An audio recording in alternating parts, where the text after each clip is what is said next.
Every millionaire was once broken, but almost none of them escaped poverty by following the advice most poor people are given. They changed a handful of behaviors that completely rewired the way they thought about money, and that changed everything. When people imagine becoming rich, they usually picture the finish line.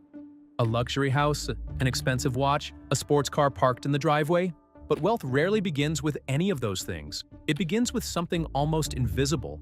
A decision, because long before someone becomes financially successful, they quietly stop making the same decisions that keep millions of people trapped. That's why two people can grow up on the same street, attend the same school, earn similar salaries, and yet, 20 years later, one is struggling to pay bills while the other has achieved financial freedom. The difference isn't always intelligence, it isn't always opportunity, and it certainly isn't just hard work. If hard work alone created wealth, construction workers would be among the richest people on earth. The real difference lies in something much more difficult to notice: the way they think. Because every financial decision you make is the result of a belief you've accepted about money, success, and your future. Change the belief, and eventually you change the decision.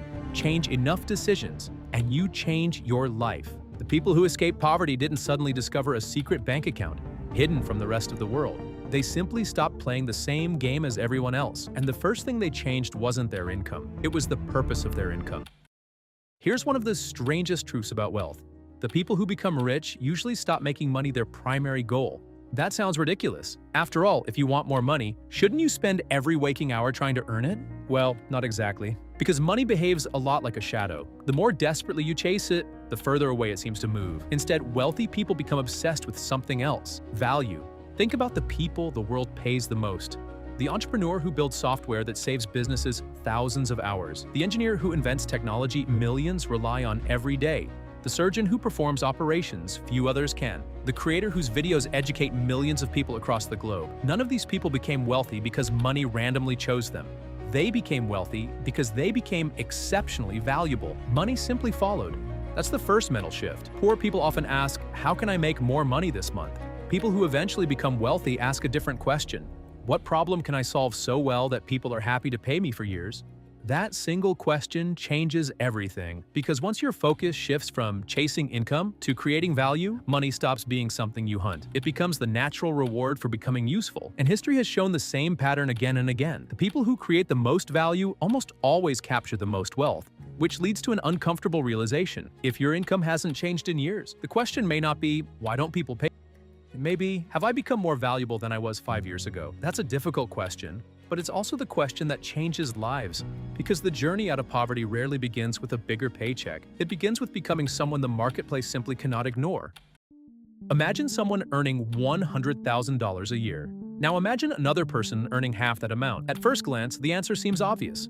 The first person is doing better, but income tells only half the story. Because there are two ways to make a living. You can rent out your time, or you can own something that continues creating value long after your work is finished. Most people never question this. From childhood, we're taught a simple formula: study hard, get a degree, find a stable job, work for 40 years, retire. There's nothing wrong with that path. In fact, for millions of people, it's the right choice. But the people who eventually built extraordinary wealth began asking a question that almost nobody around them was asking. What happens if I stop working tomorrow? For many, the answer was terrifying. The paycheck disappears. The bills don't. That realization changed everything, because they no longer saw money as something to earn. They saw it as something that could be put to work: a business, a book, a YouTube channel, software, investments, a product, something that could continue producing value whether they were awake or asleep. They weren't trying to escape work. They were trying to escape dependency. There's a profound difference. One person wakes up every morning hoping they never lose their job. The other wakes up knowing they spent years building something that doesn't disappear the moment they close their laptop. That isn't luck.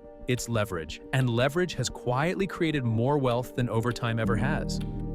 There's a moment that almost everyone experiences after receiving a raise. For a few days, life feels different. The future seems brighter. You tell yourself you finally made it. Then something strange happens. The nicer apartment becomes normal. The newer phone becomes ordinary. The expensive clothes no longer feel expensive. Before long, you're earning more than ever, yet somehow saving no more than before. Psychologists call this hedonic adaptation. We simply become accustomed to what once excited us. The people who escaped poverty understood this long before they learned to invest. They realized that every increase in income presents two choices. You can upgrade your lifestyle, or you can upgrade your future. Most people choose the first. Wealthy people delayed it, not because they hated nice things, but because they understood something that most advertisements desperately hope you'll never realize. Looking rich and becoming rich are completely different games. One costs money, the other creates it. The newest car impresses strangers for a few seconds. An investment quietly grows for years without asking anyone to notice. Real wealth is surprisingly quiet. It doesn't need constant validation because it isn't trying to convince anyone. It's busy compounding. And perhaps that's the greatest irony of all. The people most obsessed with looking wealthy are often the furthest from it, while those quietly building wealth rarely feel the need to prove that they're doing well at all.